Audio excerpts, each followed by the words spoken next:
Hi everybody, it's Christy from Cricket Chirps. Luna just delivered about 3 minutes ago. And look at the curiosity here on the farm. So cute. He's already up on his feet. It's a little buckling, trying to eat. And Daffodil and Willow are so curious.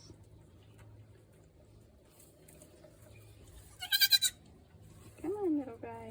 You gotta get your colostrum. Luna's already got them all cleaned up. Zeke's back here trying to, I had to lock him out, but hi Zeke, it's Daddy. He's curious about what's going on too. See if he gets his first little colostrum here.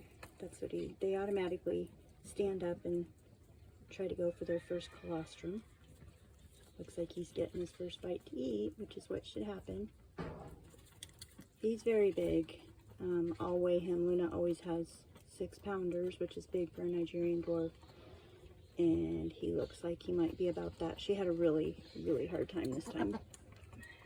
She was pushing for a good, I don't know, I'll look at how long, but it looked like it was a good 40 minutes.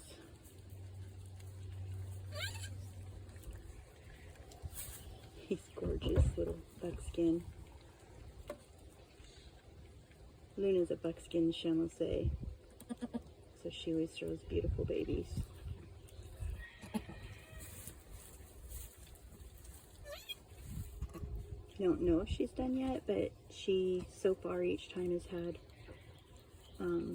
one very large baby, so that's what I'm expecting to have happened this time.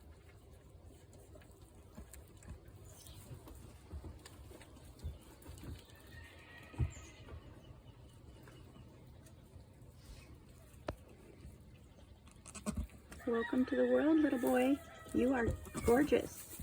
Your mommy throws beautiful babies. Good girl, Luna. Congratulations.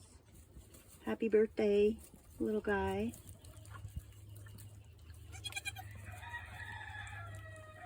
I did see him suck up a little bit of colostrum, which is good. So I'm going to make this short because I have to get Luna some warm molasses water. You always offer some warm molasses water to the doe to give her some energy after she kids. And I have to dip his umbilical cord in some iodine to keep him from getting some navel ill. There he goes. Boy, he is a strong, good boy. Right for her teat. I also have to figure out how to get them into a stall because they need to be locked up for about a week in a stall for bonding.